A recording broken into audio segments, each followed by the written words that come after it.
Hi moms, welcome back. In today's episode, we're going to be talking about anticipatory anxiety.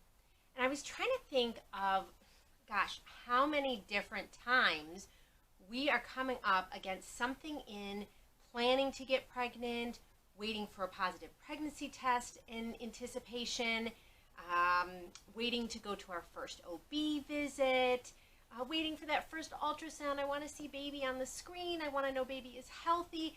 And I'm anxious about that doctor's visit. I'm worrying. I'm fearful of the worst. Anxiety says I am thinking about all of the dangers. I'm thinking about all of the risks that are involved. So when I anticipate a certain event or situation, because remember, anxious adults, we don't like surprises. So we have this great imagination where we actually imagine and have an image of situations up ahead and what they're going to be like and what are the possible dangers. What are the things that are going to stir up all of our emotions? So today's episode is about anticipatory anxiety, but about after you've already had baby and now you're ready to bring baby out in public. Maybe you've gotten an invite to grandma's house, or the neighbors would like to stop by with a little gift. All sweet and loving people saying, I want to meet your baby. I want to hold your baby. I want my baby fix. And you get it. And you understand that it's so important to have a relationship with all of these people. And you want to show off your new baby. But we're going to look at what happens when you're anxious about that visit, about the health of baby, about what others are going to say. As I record this, we are in the pandemic of 2020, 2021. And I have seen my pandemic parents, this anxiety has reached a whole new level. Is baby healthy? What family members can come over? Who's in our safety bubble? Because I need some help, so I want them to come over. I can't take baby to the store. I'm also nervous about even just taking baby to their pediatrician appointments. So these outings, right? Going out in public with your newborn. What is the anxiety that it's stirring up for you? What are the fears and worries and dangers that are all out there? And we're going to look today what are 4 ways to manage and cope with anticipatory anxiety. Here we go. Welcome to Tranquility Moms. My name is Kathryn Gardner. I am a mom of 2. I am a therapist. I specialize in working with moms and pregnant moms in my practice, and I'm also a health coach. In these videos, we take a look at what triggers off your anxiety, what sensations and thoughts and feelings come from anxiety, and then really the best tools to manage that anxiety, feel in control again, and then find your tranquility. So the problem that we're going to address today is anticipatory anxiety, right? That dread and fear about bringing baby out in public. So I've got some fears that I've heard in my counseling sessions with moms. Fear about who's going to hold baby. Fear about who is sick and can get my baby sick. Fear of baby getting really, really sick. Fear of getting advice when I'm out in public with my baby, somebody telling me what I should do, somebody telling me I'm doing the wrong thing. Fear of my baby melting down and fussy in public, right? What if I'm out, maybe even at a get-together, and baby is just not having it? Now I feel embarrassed, now I feel guilt as a mom. Shouldn't I know what to do right now? The fear of invites that I want to say no to. I don't think it's okay to visit with that person. It's not okay for that person to come over. Again, these were fears I heard from moms even pre-COVID, but COVID took it to a whole new level of, I want to keep my limits. I want to keep all of us safe because I want to keep baby healthy, and I don't know what the wellness of family members are. Are they asymptomatic? Have they been recently COVID tested? Do I know where they've been or who they've interacted with? It just brings up all of the worry. So those are some of the fears that I have heard from moms in counseling, right? And they're telling, it brings up my worry, it makes my thoughts race, I'm ruminating, right? I am looping over and over after I get that text from my in-law, can we come over today? You get that, and then it's gripping you because you think, what's the right response? What's not going to cause a conflict? What's going to not make me look like some kind of controlling helicopter mother, right? We fear even how our image, how we look to others. It can cause all those physical symptoms. I'm feeling restless. I'm feeling like my tension in my body, my knots in my stomach. I've got palpitating heart. I'm getting hot and sweaty, all from that adrenaline rush, right? If you've seen some of my other anxiety videos, I'm so glad you're here at Tranquility Moms. That's what we talk about. That's exactly what we're honest about, is that those physical symptoms, they're coming from the thoughts that you're having. They're bringing up all of these unpleasant emotions that you're having, and then they can lead us to act and act out, right? Now I'm irritable with people because I'm anxious. I'm avoiding them because I'm anxious. So we try to look on this channel, what are the best ways to reduce that anxiety and really just feel like you are in control of that anxiety.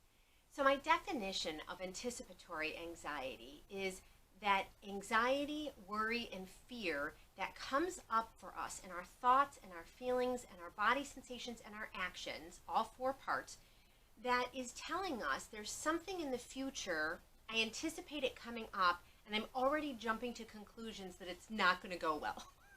I already have told myself that is going to be a mess, that is not going to go smoothly, there's going to be damage control I'm going to have to do afterwards, or again, if this has to do with health and wellness of baby, now I'm going to be scanning baby. Is baby sick? Is baby starting to show a sniffly nose? Is baby coughing? Is baby feel warm to the touch? Right? All of your fears and worries about baby's health after that visit. So you're already 6 steps ahead before you even had the visitor or you've gone to someone's for a visit. Our anticipatory anxiety can really hold us down. It can be what blocks us from wanting to go forward with a visit or go out to a gathering or the store. You are nervous about all these worst case scenarios, and then we fortune tell, right? And our spouse or other family members can say, how do you know that's going to happen? That hasn't even happened yet. You go, oh, but what if? I'm already imagining it.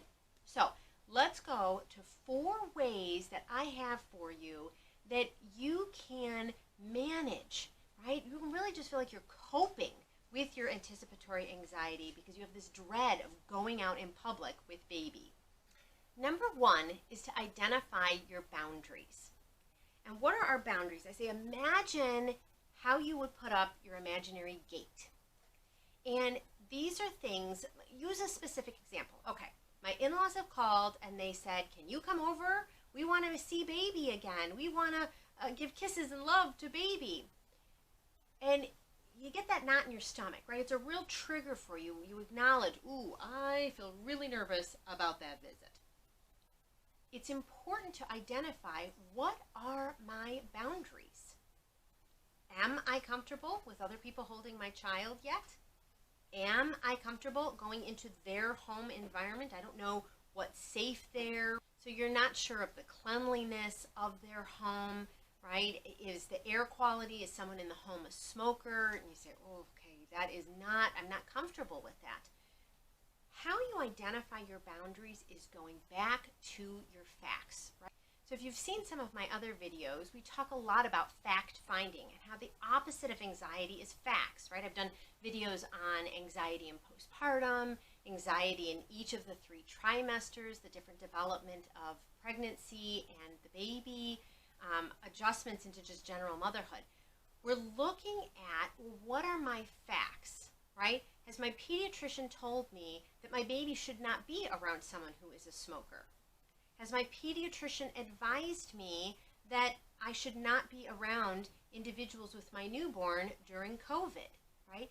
My experts, not Google, right? Because we tend to lean on Google, Dr. Google, is to go to my experts, my lactation consultant, my midwife, my obstetrical team, knowing they have the right advice for me, that is specific to me and to my child.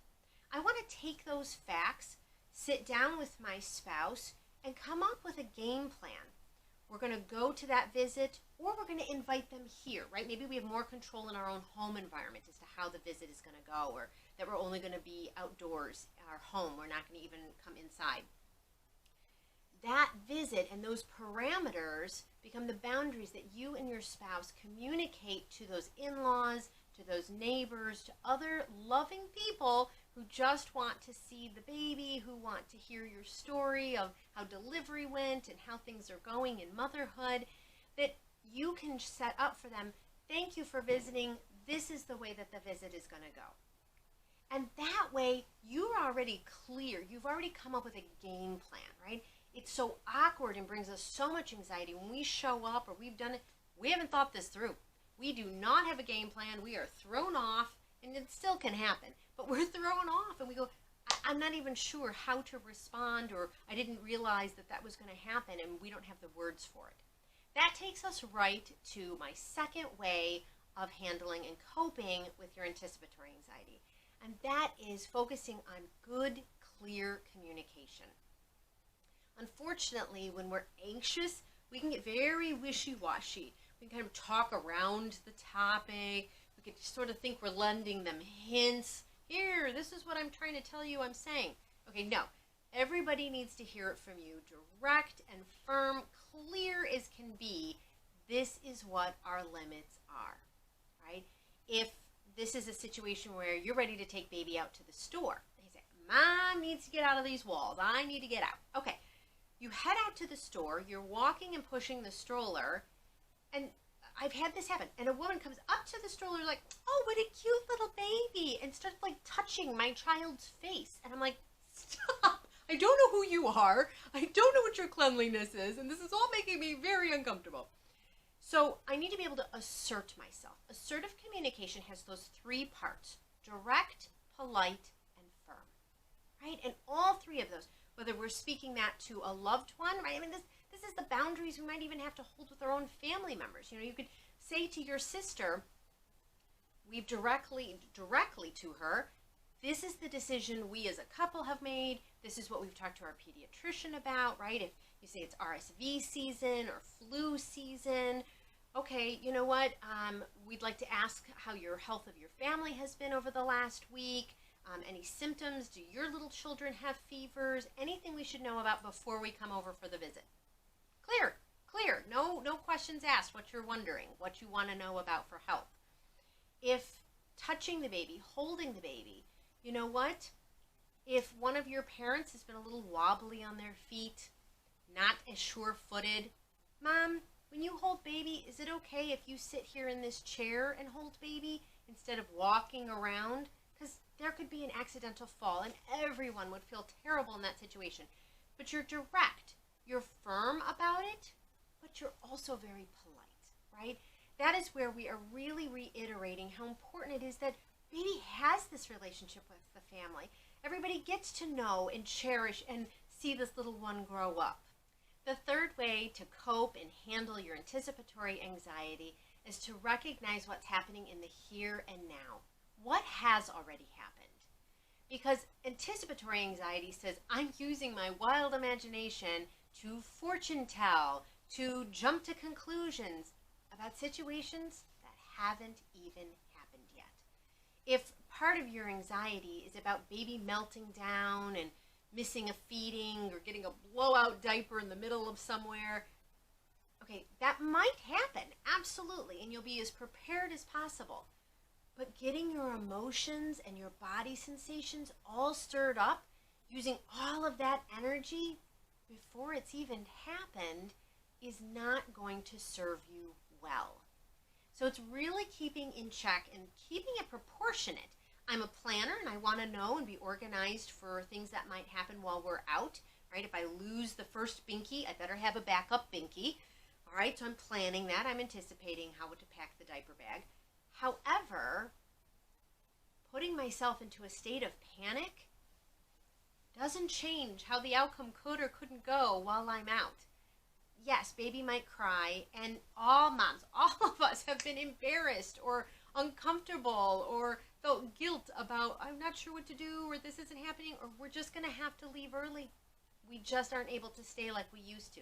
Maybe we were the last ones out of the party before. Okay, now we're in a different predicament and we're not able to stay like we would wish. In the comments down below, I would love to hear from you in our Tranquility Mom community and hear what are some of the phrases or wording that you have been successful with to set a boundary with a cashier, to set a boundary with a family member. All right, so we are to the fourth way of how to manage and cope with that anticipatory anxiety. And that is really acknowledging you are baby's protector.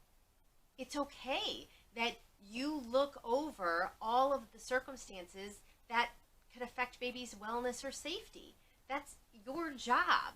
So not to apologize for that, not to feel bad about having that role, but also finding what are the creative ways to, again, keep this baby in everybody else's life. In 2020, we found how much we could use technology. I had some of my moms in counseling. They were doing Zoom family sessions. They set up private Facebook or Google photo albums so that they could send photos to family members and they could privately see those photos at any time and kind of watch the milestones as they're happening. It's not ideal, but it gives us an alternative. It's a creative way to continue that relationship that we know is so important for us and for our loved ones. If you are new to the Tranquility Moms channel, I'm so glad that you're here. Every Friday, I put out new videos working on topics of coping with anxiety, how to control it, and then really find your tranquility. That's what this is all about. We talk about topics in pregnancy and postpartum and motherhood. Subscribe to this channel. Give it a thumbs up. That shows other moms that you liked it and that the information was helpful. Leave any comments down below. I check them so that you can tell me if there are other topics or subjects that you're bumping into that bring up your anxiety that you'd like some tips to get through it. Some mom work.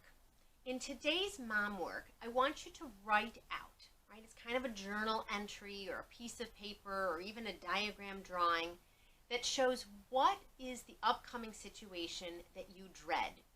And then write down and be clear with yourself, what are all the parts of that situation that you can control? What are the parts that you understand the facts and you are able to set up a very good, clear, direct plan? Thank you so much for watching. My name is Kathryn Gardner here at Tranquility Moms. I'm a mom of two myself. I learned so much in motherhood. I went through a lot of training to become a specialty therapist that focuses on pregnancy and postpartum and motherhood. And then I went on to become a health coach so I can really understand the wellness of the body and mind and how we can improve ourselves. All of that are tips I'm going to be taking to you on this channel so that you have more information to improve yourself, body, mind, and soul. We are in motherhood together. Today, take care of yourself.